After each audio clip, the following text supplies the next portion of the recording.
Frontline 24 में आप सबों का स्वागत है। अभी हम हैं जिले का प्रतिष्ठित विद्यालय रीजनल सेकेंडरी स्कूल, जहां इस विद्यालय के प्रधानाचार्य प्रिंसिपल मनोज झा जी हमारे साथ हैं। आइए मनोज बाबू, फ्रंटलाइन 24 में आपका स्वागत है। बहुत बहुत धन्यवाद आपका। आप यहाँ आए और हमारे स्कूल पे आके हम लोगों से अपनी राय कुछ लेना चाह रहे हैं। इसके लिए आपका बहुत बहुत आभार और धन्यवाद। हम ये जानना चाहते हैं कि इस जिला में यह स्कूल एक ऐसा स्कूल है जिसको कोई परिचय का ये स्कूल मोहताज है। सारे जगह लोग जान रहे हैं, सबसे अधिक बच्चे यहाँ हैं, सबसे अधिक शिक्षक यहाँ हैं, सबसे अधिक डिसिप्लिन और शिक्षा व्यवस्था सुदृढ़ यहाँ है, और यहाँ के आप प्रिंसिपल हैं। ये सब चीज आप कैसे कर रहे हैं?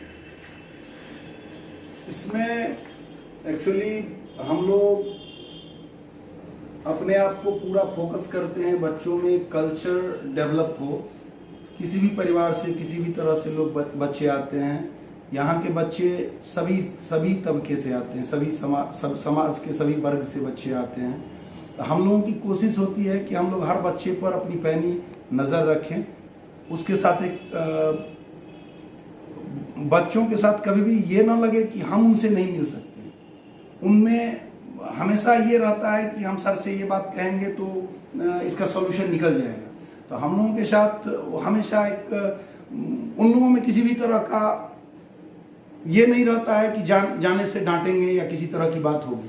तो वो बहुत ही सहज भाव से हम लोगों के पास आते हैं और हम लोग उनके पास जिस भी तरह की कोई परेशानी रहती है तो हम लोग उसको निराकरण करने की कोशिश करते हैं। साथ ही टाइम टू टाइम पेरेंट्स से भी बात करते हैं। किसी में किसी तरह का प्रॉब्लम भी आता है तो हम लोग अपने शिक्षकों के साथ बैठ करके उसका निराकरण करते हैं। साथ ही कैसे क्या हो, आगे किस तरह से हम लोग लेकर के आगे बढ़ें, पेरेंट्स को भी बुला करके उनको भी उनके बच्चों के बारे में फीडबैक देते हैं, ताकि बच्चे किसी भी तरह से डिट्रैक्ट ना हो। कोशिश यही रहती है।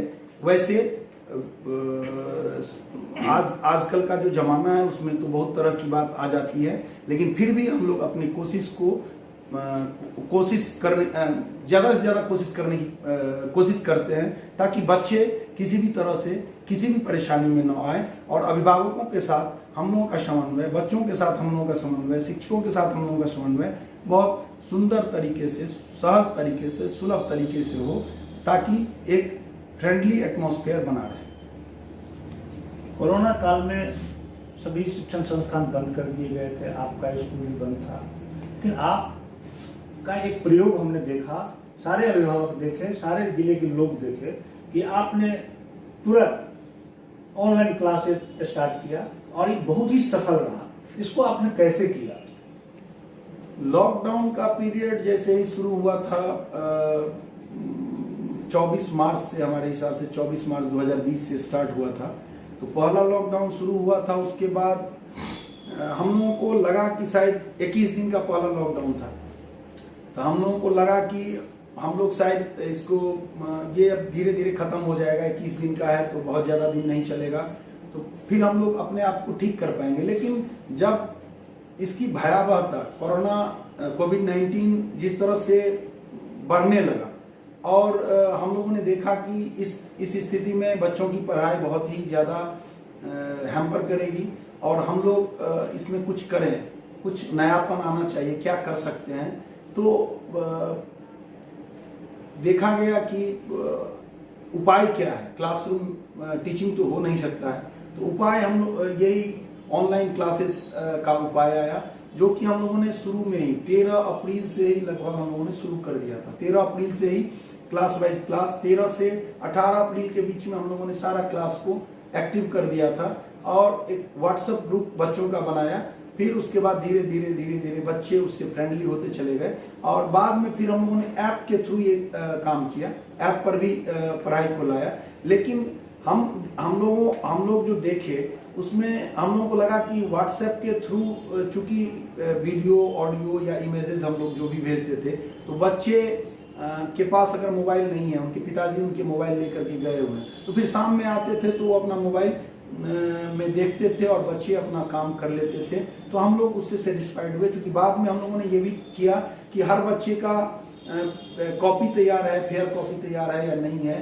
तो जब धीरे धीरे सामान्य होने लगी स्थिति, तो हम लोगों ने बुला करके, जब सरकारी आदेश आया, गृह मंत्रालय का आदेश आया कि बच्चे अपना काम करने के लिए स्कूल जा सकते हैं, तो उसके बाद हम लोगों ने धीरे धीरे बच्चों के कॉपी को देखना स्टार्ट किया। उनके गार्जियन आते थे और वो अपना दिखला करके, ताकि कहीं पर कोई परेशानी होती थी तो फिर हम लोग उसका भी निराकरण करते थे। और इस तरह से हम लोगों ने एक साल, बहुत अच्छे ढंग से तो नहीं बता सकते, क्योंकि ये क्लासरूम टीचिंग का कोई अल्टरनेटिव नहीं हो सकता। ऑनलाइन टीचिंग क्लासरूम टीचिंग का अल्टरनेटिव नहीं है। लेकिन अगर कोई ये असामान्य सी स्थिति थी और कोई अल्टरनेटिव नहीं है, तो फिर क्या करना चाहिए? तो उस स्थिति में ये एक बेहतर उपाय है और बेहतर तरीके से हम लोगों ने कोशिश की और आज सबके सामने में ये चीज है। कोरोना के बाद जब लॉकडाउन हटा, विद्यालय खुले, उसके बाद शुरू में लोग डर रहे थे, अभिभावक डर रहे थे, बच्चे डर रहे थे स्कूल आने से। लेकिन स्कूल से या आप लोगों से या प्रबंधन से ऐसी प्रेरणा मिली, जैसा कि हमने देखा है कि अब अधिक से अधिक बच्चे स्कूल आ रहे हैं। इसके लिए भी आपने कोई उपाय किया या कोई ऐसी तकनीकी अपनाई, क्या किया आपने? शुरू में जैसे ही ये बोला गया, 4 जनवरी से लगभग हमको लगता है 9, 10, 11, 12 का सरकारी आदेश आया कि अब खोला जा सकता है। पहले था कि बच्चे गाइड लेने के लिए अपने स्कूल में जा सकते हैं, शिक्षकों के साथ अपना बैठ करके उन्हें देख सकते हैं, लेकिन फिर भी डर था, डर का माहौल था। 4 जनवरी से जब कहा गया कि 9, 10, 11, 12 का क्लासेस चलाया जा सकता है 50% अटेंडेंस के साथ, तो हम लोगों ने मैसेज के थ्रू या फ़ोन के थ्रू, फ़ोन करवाया गया, मैसेज किया गया, बच्चे आना स्टार्ट हुए धीरे धीरे। बच्चों में भी ये उत्सुकता थी कि इतने दिनों के बाद, लगभग 1 साल के बाद स्कूल खुल रहा था, तो बच्चे धीरे धीरे आना स्टार्ट किए। तो 15 फरवरी से फिर 6 to 8 का क्लासेस स्टार्ट हुआ और 1 मार्च से जूनियर का क्लास स्टार्ट हुआ। तो हम लोगों ने देखा कि बच्चे का प्रेजेंस बहुत अच्छा नहीं है। शुरू में बच्चे का प्रेजेंस बहुत अच्छा नहीं था और पेरेंट्स भी उतने उत्सुक नहीं लग रहे थे। डर स्वाभाविक बात है, डर की बात थी। और ये कोरोना की जो भयावहता है, उसमें हम लोगों ने देखा कि बच्चे डरे हुए हैं, सहमे हुए हैं, लेकिन बच्चों से ज्यादा गार्जियन, अभिभावक ही सहमे हुए थे।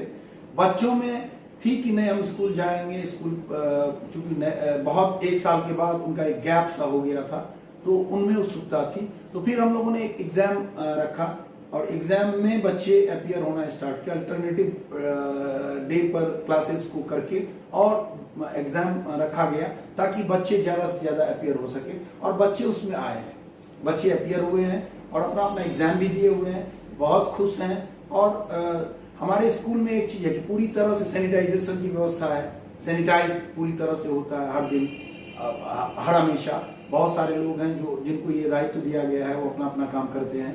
और फिर मास्क 100% हमें श्योर करते हैं कि बिना मास्क के कोई भी स्कूल में ना रहे। इसके लिए हम लोग खुद अपने से देखते हैं, हम या हमारे डायरेक्टर साहब, दोनों आदमी हम लोग रहते हैं, देखते हैं। हमारे और भी जितने भी कर्मी हैं, हमारे सहयोगी कर्मी हैं, सारे लोग इस पर तत्पर रहते हैं। और मास्क पहनना जरूरी, एकदम अति आवश्यक कर दिया गया, करना ही है, क्योंकि सरकारी आदेश भी है। और ये एक लोगों में जागरूकता फैलाने के दृष्टिकोण से भी, क्योंकि बच्चों में अगर ये कल्चर आएगा तो फिर उसके माता पिता भी उस कल्चर को अपने में समाहित करेंगे, इसको भी देखा गया है।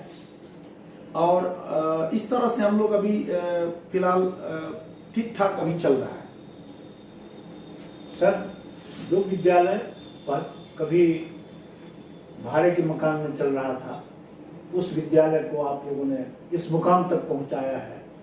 इस समय वर्तमान में आपके स्कूल में, विद्यालय में कितने बच्चे हैं, नामांकित हैं, और कितने शिक्षक शिक्षिका हैं?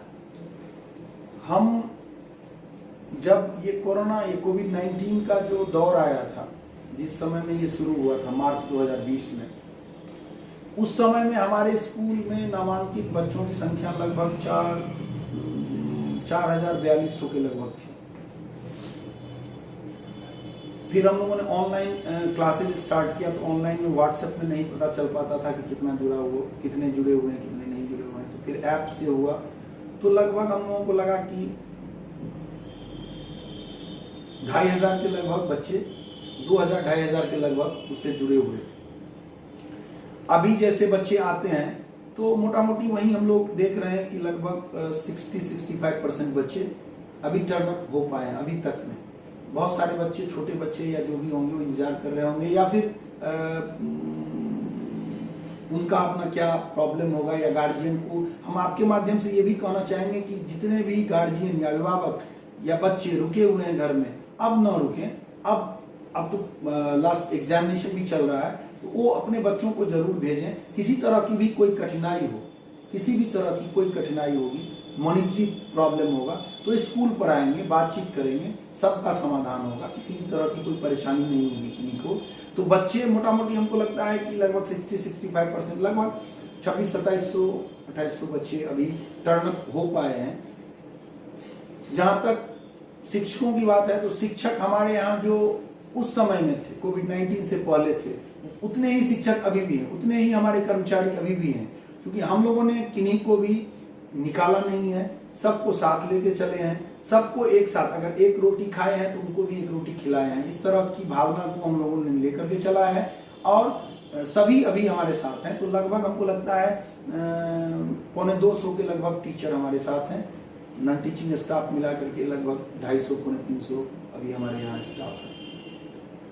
रीजनल सेकेंडरी स्कूल का एक इतिहास रहा है कि हर वर्ष इस विद्यालय के बच्चे, चाहे 10वीं का परीक्षा हो या 12वीं का परीक्षा हो, अव्वल रहे। ये कोरोना काल में डिस्टरबेंस के कारण, पढ़ाई सही नहीं होने के कारण, क्या लगता है कि इस वर्ष की परीक्षा में आपके बच्चे वह स्थान प्राप्त कर पाएंगे?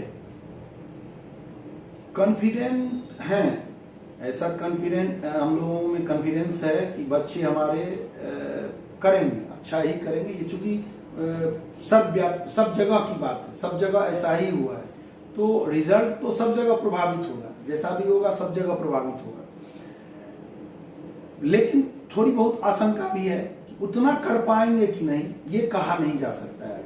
लेकिन जितने बच्चे टर्न अप हुए हैं, हम लोग उसको पूरी तरह से, अभी भी हम लोग 4 मई से एग्जामिनेशन है, फाइनल एग्जामिनेशन 4 मई से है, तो हम लोग कोशिश कर रहे हैं कि बच्चों को पूरी तरह से रिवीजन करवा दिया जाए।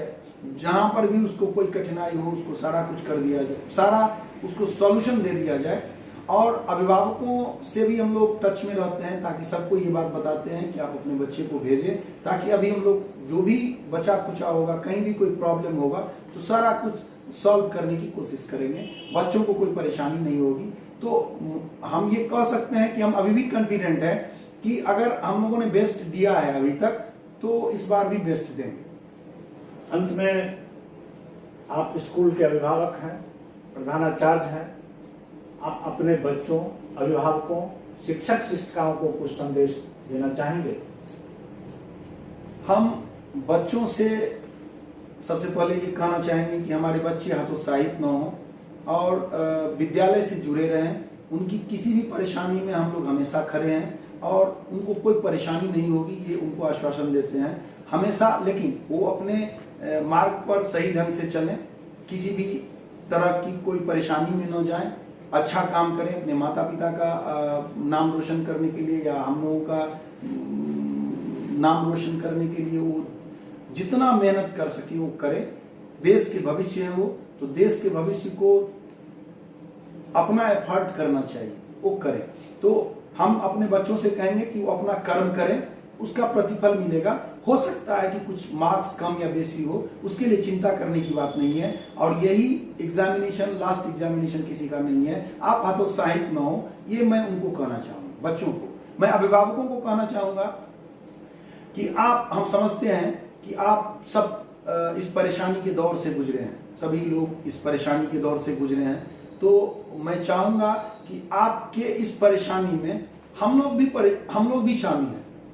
हम कहीं से भी आपसे अलग नहीं हैं, आप अपने से हमको अलग न माने। हम आपके साथ हैं, किसी भी तरह की परेशानी होगी। हम लोग भी इस साल को झेले हैं और आपको ये आश्वासन देते हैं कि आप कहीं भी किसी भी परिस्थिति में हो तो आप अगर किसी परेशानी में हो तो निश्चित रूप से हम लोगों के साथ शेयर करें और बच्चों को प्रेरणा दे, झल्ला के बात न करें। बच्चों को, चूंकि बच्चा 1 साल से अवसाद के समय से गुजरा है, तो उनको किसी भी तरह से ऐसा न लगे कि हमको किसी तरह से प्रेशर में लिया जा रहा है। तो उनके साथ एक फ्रेंडली बिहेव करें, उनके साथ अच्छा से बिहेव करें ताकि बच्चे खुश होकर के स्कूल भी आए, अपना पढ़ाई लिखाई भी करें, सारा काम करें और मन प्रसन्नचित्त होकर के रहें। आप लोग ही इसको आगे कर सकते हैं। हम लोग और ये अभिभावक और शिक्षक और हम सबका ये दायित्व है कि बच्चों को किस तरह से खुश रखा जा सके। आप किसी भी परेशानी में होंगे तो हम भी आपके साथ हैं, इसमें कहीं से भी अलग नहीं है आपसे। आप आकर के हम लोगों से बात कर सकते हैं, हम लोग हैं। जहां तक अपने शिक्षकों की बात है तो मैं शिक्षकों से ये कहना चाहेंगे कि आप लोग इस परेशानी में जिस तरह से हम लोगों के साथ हैं, हम लोगों का साथ दिए हैं, हम भी हम लोग भी चाह रहे हैं कि आप कहीं से भी हमसे अलग नहीं है। जो आपने देखा होगा, आपने इस कोरोना के दौरान देखा होगा कि आप हमसे अलग नहीं है, आप हमसे जुड़े हुए हैं। सबके साथ हम लोगों ने बातचीत की है, सब हमारे साथ हैं और आप किसी भी तरह से अपने आप को अकेला महसूस न करें। बच्चों पर पूरा फोकस करें, बच्चों का रिजल्ट अच्छा हो, बच्चों की पढ़ाई अच्छी हो, बच्चों का संस्कार अच्छा हो, इस तरफ कृपया ध्यान दें और क्लासरूम टीचिंग आपका बेहतर से बेहतर हो सके और स्कूल का नाम अच्छा कर सके, ये आपसे आशा करते हैं। यही उनके लिए संदेश है। धन्यवाद। अभी थे हमारे साथ विद्यालय के प्रधानाचार्य मनोज झा जी। देखते रहें फ्रंटलाइन 24।